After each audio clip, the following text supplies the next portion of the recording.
Igen, adom az illetékes, hogy kapcsolom, Joda Mester. Rendben. Köszönöm szépen. Jó napot. Jó napot. Igen? Mi is behív? Jó napot. Jó napot kívánok. Én a tanfolyammal kapcsolatban hívom önt, hogy szeretnénk megtudni a paraméterét itt egy pár barátunkkal, és igen nagy Star Wars tisztelők vagyunk, és hát szeretnénk pontosan megtudni, hogy mi ennek az egésznek a lényege. Hát, most a lényege az, hogy el kell jönni, meg kell nézni. És ha eljönnek megnézni, akkor rájönnek lényegében mindenre. Aha, és többet erről a tanfolyamról nem lehet megtudni, tehát szóval, hogy hol van, mert az, hogy eljönnek, hát az eléggé... Hát Nyíregyházan a Bajcsy-Zsirinszky út 6-os szám alatt, ott van a várostérnél. Eljönnek, meg kell nézni, bejöhetnek, és megnézik az edzést, hogy milyen tetszik, akkor tehetünk többet is mondani róla. Aha, értem. És ez ilyen...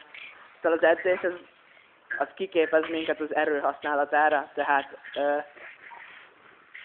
Pontosan. Tehát tudunk majd így ilyen tárgyakat fölemelni, meg majd lézerkardozni? Hát azt még nem most, de egy idő után igen, persze. Értem.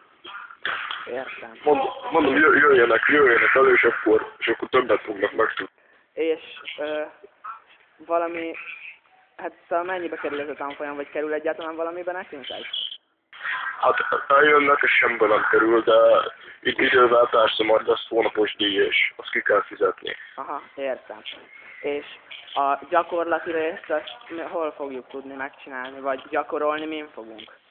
Szóval gondolom hát, egymáson, hát... Persze, dehogy nem ott, nem öljük meg egymást, persze az egyértelmű, de ott fogunk egymáson gyakorolni, de ez nem vérre megy. Értem, persze. És majd lesz harcgyakorlat is? Tehát élesben is lesz majd valahogy? Persze. Lesz ilyen is majd. Mondom, jöjjenek el, megnézzük, hogyha tetszik, akkor meg persze. Majd... Hát, köszönjük a tájékoztatásokat, és majd, ha adódik rá alkalom, akkor benézzünk, persze, minden. Oké, mindenképpen jöjjenek el. Rendben. Viszont